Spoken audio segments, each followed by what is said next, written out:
भगवान विष्णु को समर्पित एक सुंदर संस्कृत श्लोक है। एक ऐसा मंत्र जो शांति और भक्ति का प्रतीक है, जिसे शांताकारम मंत्र के रूप में जाना जाता है। यह भगवान विष्णु के दिव्य गुणों का सार प्रस्तुत करता है, उनके इस सृष्टि के पालक और भय का नाश करने वाले रूप को दर्शाता है।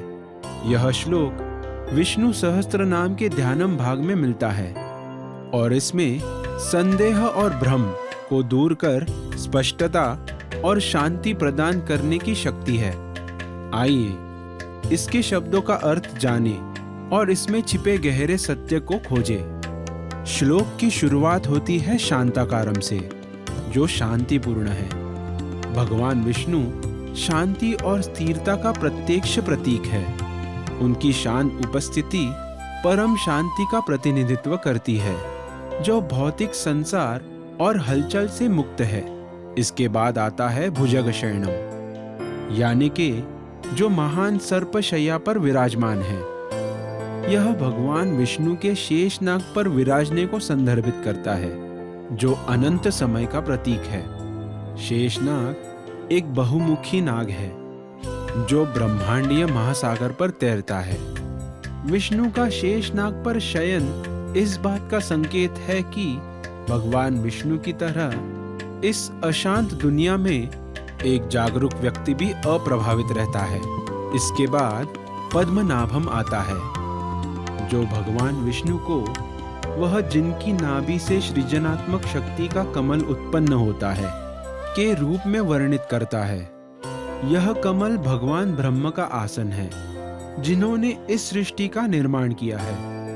यह दर्शाता है कि भगवान विष्णु प्रतीकात्मक और वास्तविक दोनों रूप में सृष्टि का समर्थन, पोषण और संरक्षण करते हैं। फिर आता है सुरेशम, यानी कि सर्वोच्च देवता।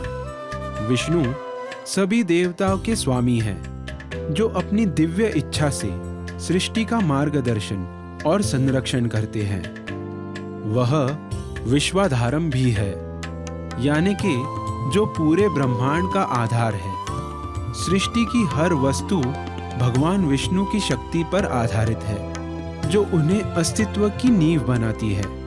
मंत्र फिर भगवान विष्णु की तुलना आकाश से करता है। गगन सदृश्यम, यानी जो आकाश समान सर्वव्यापी है। आकाश की अनंतता की तरह भगवान विष्णु की उपस्थिति भी सर्वत्र है। मेघवर्णम उनके रंग का वर्णन करता है, जो वर्षा से भरी बादलों के समान गहरे हैं, जो उन्हें पोषण और समृद्धि के देवता के रूप में चित्रित करता है।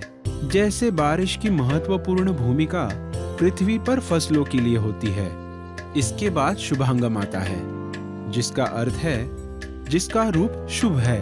भगवान विष्णु का दिव्य स्वरूप भक्ति और विस्मय को प्रेरित करता है। वह लक्ष्मीकांतम भी है, लक्ष्मी के पति, जो धन और समृद्धि की देवी है।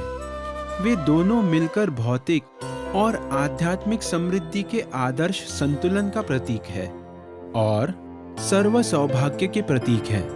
फिर आता है कमल नयनम, जो कमल की आंखों वाले हैं। भगवान विष्णु की आंखें कमल के समान कोमल और चमकदार है, जो उनकी करुणा और अनुग्रह को दर्शाती है। मंत्र उनका गहरा ध्यान से संबंध भी स्वीकार करता है। योगी भीर ध्यान गम्यम, यानी जिन्हें योगी ध्यान के माध्यम से प्राप्त करना चाहते हैं। यह दर्शाता है कि भगवान विष्णु के दिव्य स्वरूप को केवल ध्यान, भक्ति और आंतरिक शांति के माध्यम से ही अनुभव किया जा सकता है। जैसे ही श्लोक अपनी समापन की ओर बढ़ता है, हम वंदे विष्णुम का जप करते हैं। मैं भगवान विष्णु को नमन करता हूँ, जो इस ब्रह्मांड के पालनकर्ता को हमारा विनम्र प्रणाम है। वह भव भय हरम है, यानी जो संसार के भय को हरने वाले हैं। उन्हें समर्पण करके हम जन्म और मृत्यु के अनंत चक्र से मुक्त हो जाते हैं।